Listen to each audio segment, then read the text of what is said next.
What's going on, fellow MCU fans? This is my review for Loki episode 4, titled The Nexus Event. 2 episodes left, and this episode was much better than last week's one. Last week's was fine, but I think missing Mobius was my biggest negative. I really like Owen Wilson in the role. I think he's killing it.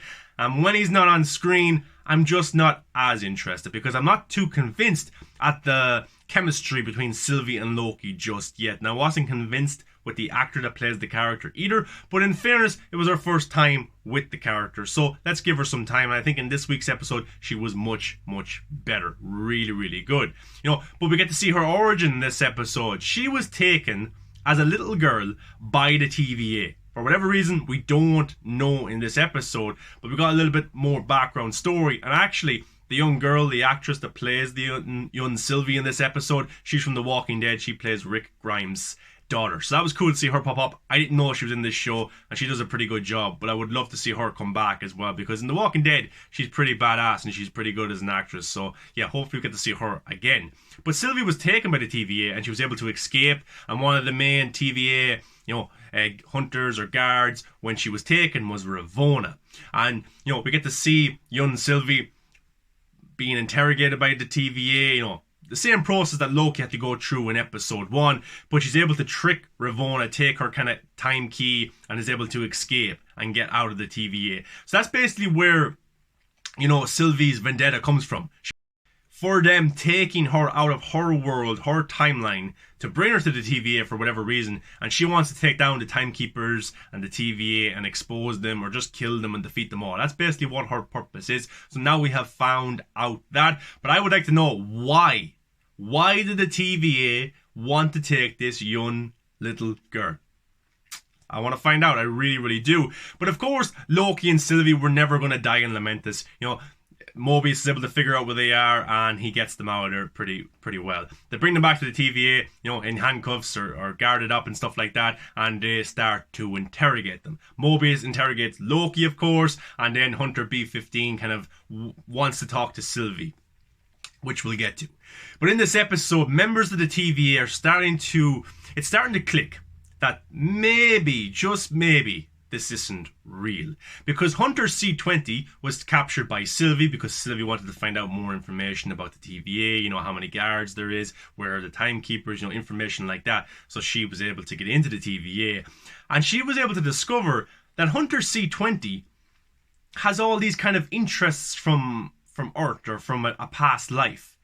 And Hunter C-20, when she's kind of brought back to her own personality with the TVA, she realizes that I had a past life. That was real. And this is all fake. And in last week's episode, Sylvie told Loki that the timekeepers didn't create these people. These are variants, And that's a big lie, because Mobius thinks he was created by the timekeepers and that he never got to live his life because his big fantasy is to ride around in jet skis and have fun in the water and stuff like that. So he probably did do that in a past life. It's just he's been lied to. He thinks that the timekeepers created him. So it's a little bit like, pulling back the curtain to see what's there, because Hunter B-15, the same thing happened to her when Sylvie kind of overtook her body to find out information or to talk to Loki in that episode at that shopping mall. She had memories of a past life as well. So you have these characters, Hunter C-20, Mobius, Hunter B-15. They know now that this is a lie, because Mobius, it's starting to click with him, but he wants more background information, because there's a really cool interaction between Loki and Mobius, which I thought was pretty good. Mobius is a little bit pissed off that Loki turned on him. They thought they were friends and stuff like that. And Loki tries to tell him, look, you're a variant. You've been lied to. This is fake. And you got Owen Wilson's character, Mobius, kind of laugh it off. He's like, oh yeah, cool, okay, yeah. But he laughs, but I just felt that Owen Wilson's acting was pretty good, because I thought, yeah, Mobius is thinking about this in the back of his head. He really is. And Mobius tries to throw a dig at Loki, saying, oh, you're just a liar and you cheat and stuff like that. And Loki's like, you're living the biggest lie of all. You're lying to yourself. So that was brilliant. That was brilliant. But to punish Loki, he puts him into a time loop where he has this bad memory where, Lady Siv shows back up, which is awesome. I think she's going to be in Thor 4. And it's just a loop where she's just hitting Loki because Loki cut off her hair and stuff like that. It's just kind of to punish him. But Hunter B-15 goes to Sylvie and she's like, and she takes her to the shopping mall in the apocalypse where they were a few episodes ago, and it's like, when you did that to my body, I got flashbacks, I got memories, do it again, show me. And Sylvie's able to show Hunter B-15 her past life, and that this is all a lie. So, the curtain has been brought back even more. They're able to see behind it now, and this is all fake. And Mobius wants more information, he really does. So he goes for his regular drink with Ravonna, they're drinking, they're chilling, and talking about, what would you do if you could go anywhere? Stuff like that, playful questions. Because I think Ravonna likes Mobius. I think Mobius likes Ravonna as well. I think there's strong feelings there. But Ravonna works. She's the main TVA member that works directly with the Timekeepers. So she's never going to turn on them, because I don't know if she knows that they're fake or who really is the Timekeepers or anything like that. But these things are God, so she's never going to turn on God. She just never is. But I think she does like Mobius, and Mobius likes her. But her first, she's always going to go to the Timekeepers first and do exactly what they say. She's been brainwashed to an extent. But Mobius is trying to chip away. He's like, okay, yeah, cool. What happened with Hunter C-20? Because Hunter C-20 realized that I lived a different life. This is all fake. But she was killed. She was killed by Ravonna or other TVA members or Timekeepers, because she was going to expose everything. And Mobius is very questionable. Like, oh, was she really insane or crazy and stuff like that? And Ravonna's like, yeah, she was. So she's dead now and stuff like that. Whatever happened to her. Sylvie's the reason that she died. Hunter B-15 is asking as well, what happened to Hunter C-20? Mobius doesn't want to alarm anyone. So he's just like, yeah, she just wasn't well and stuff like that. But Mobius, it's starting to click. But he wants more information. He looks up the interview with Hunter C-20. He's able to find it. Ravonna conducted that. She turned off the camera just when Hunter C-20 was exposing that this is all fake. I had a past life. What did you do to me? So Mobius now knows. He really does. But the Timekeepers want to see Sylvie, and they want to see Loki to kill them. But just before that, Mobius is able to have a confrontation with Ravonna and is like, you know what I want? I want my past life. I want to live the life that you took me from. So Ravonna knows that Mobius knows. And Ravonna gets Mobius killed. And I was like, really? You're going to kill Mobius, my favourite character from this show? Arguably the best character from the show? You're really going to just kill him like this so quickly? And I was kind of pissed off. He better come back. I think he will. But I was just a little bit pissed off at that. But I thought it was cool how... Or not cool, but I just thought it was great acting from Tom Hiddleston, who was like, oh, I've lost my friend. His acting there was just really, really good. But Ravonna couldn't even look when Mobius was killed. She does like him, but the Timekeepers come first. So I thought that was just very, very interesting. But I'm sure we'll see Mobius again. They go into this kind of chamber where the Timekeepers are. And we actually get to see them, which was pretty cool. I was actually kind of shocked at that. And they're these kind of CGI alien type characters that are a little bit hard to understand. Maybe it was just me, but I had to turn up my volume a little bit because I just couldn't understand the guys. So, yeah, they're happy enough. They have Sylvie, they have Loki, they're going to get them killed and stuff like that. So everything is okay. But Hunter B-15 shows up, and she knows now that this isn't real. I've been lied to my whole life. I'm a variant. I had a past life. I lived somewhere. Maybe I had a family and stuff like that. Maybe did, because we didn't get to see what Sylvie showed her. So I don't know what her life was, but she knows now, and she's able to free Sylvie and Loki. Then a big fight breaks out between Sylvie, Loki, Hunter B-15, Ravonna, and some of the TVA members who don't know yet. But I'm sure if they did know, they'd be like, hey, what are you doing? I had a past life. I used to be a hockey player. I used to be a movie star. You took me out of my life. What? Stuff like that. So now the action sequence for me, it wasn't great. It was okay. I don't like action sequences that are cut.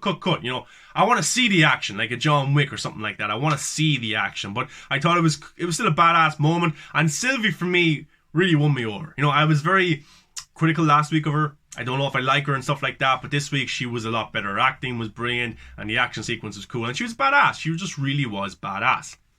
But they're able to defeat all the TVA members, and the kind of showdown happens because Ravonna is the one who took young Sylvie from her Asgard and brought her to the TVA. So there's a showdown there again, and Ravonna hasn't aged, and maybe that's a thing about the TVA members. They don't age.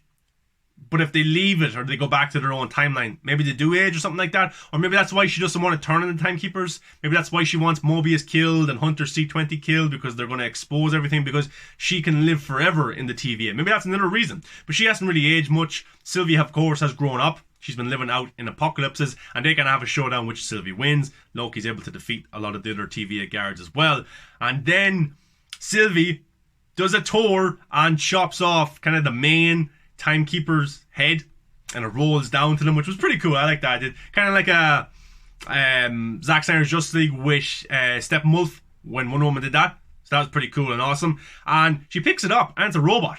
It's a robot. And I predicted this. I said, those guys are not real. The timekeepers are not real. There's something behind the curtain. It's the Wizard of Oz, guys. It's the Wizard of Oz. Who's behind it? I don't know. Is it a small little green alien? Is it a big man or big woman or something like that? I don't know. I really don't know. Maybe it's Kang the Conqueror who's going to pop up in Ant-Man 3. So we'll have to wait and see. Maybe it's Mephisto. I don't think it's Mephisto, but I don't know. But it rolls down into robots. So this is all a lie. And then the other timekeepers, which was really interesting, started to laugh, and then they just kind of, like puppets, they just fell apart. So that was interesting. And like, what exactly is going on? But Ravonna is able to get up, and she's able to use the device which just kills people, or we thought kills people, and Loki is gone, and Loki dies again. Every single appearance, Loki dies. Okay, he dies, and then Sylvie's very, oh my god. So we'll have to see where this goes next week. She's able to take down Ravonna. She doesn't kill Ravonna, which is interesting. She probably wants to find out information about the TVA. What exactly is going on? Who are the timekeepers then if these guys aren't? So we'll find out next week. Maybe some more background information. Maybe an origin for Ravonna, which would be pretty cool to see. But we think Loki's dead. We think Mobius is dead. The episode ends and I'm like, this is a pretty good episode. An awesome song kicks in. Brilliant stuff. Awesome. Love the ending to the episode. Then a post-credit scene comes where Loki wakes up in this mysterious place. Like, is this hell? Is this heaven? Am I dead? Where am I? And he looks up and there is other variants of Loki. We got a crocodile. We got a kid. I think there's another guy holding a hammer. Maybe it's a different variant of Thor. I'm not too sure. And then Richard E. Grant shows up in the most ridiculous costume ever. So that was pretty cool. So we have all these different versions of Loki. Kid Loki, I think classic Loki, boastful Loki, crocodile Loki, stuff like that. So we're going to get to see them more next week's episode. So that means that Mobius isn't dead. Owen Wilson is just in an alternate timeline where his character from Meet the Parents is in it, or maybe Night at the Museum, or whatever other films he's done. But I'm sure that Mobius is still alive, thank God. So 2 episodes to go. This episode was much better. For me, the best episode so far has been episode 1, but this episode here was just really good. I really liked it, way better than last week. Looking forward to the last 2 episodes. What is the Timekeepers? Who is the Timekeepers? I don't know. I really don't know. If you have any theories, let me know below. But all these Lokis are popping up. Will they go to take on the TVA or the Timekeepers? Let's wait and see. Guys, thanks for watching. Give a like, comment, subscribe. Come follow me on all the social medias. Movies That Matter. Just search it. You'll find me. But get in the comment section. Let me know your thoughts on Loki episode 4, the Nexus event. Thanks for watching, guys. Enjoy your day. And only 2 episodes left to go.